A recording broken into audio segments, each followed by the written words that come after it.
Manjinder Singh Sirsa is an Indian politician and member of the Bharatiya Janata Party.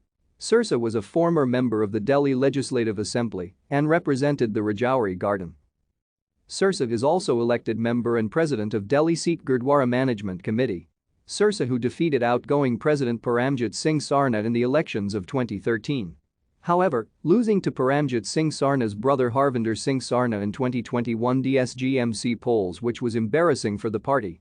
He was the MLA of Rajouri Garden, New Delhi on BJP and Akali Dal seat in 2017 bypolls. He was also the president of Delhi Sikh Gurdwara Management Committee, elected second time in a row, first in 2013 and then again in 2017. On 1 December 2021 evening he resigned citing personal grounds and he joined back his old party BJP before the 2022 Punjab Legislative Assembly election. Thank you for watching. Like and subscribe if you would like to view more of our videos. Have a nice day.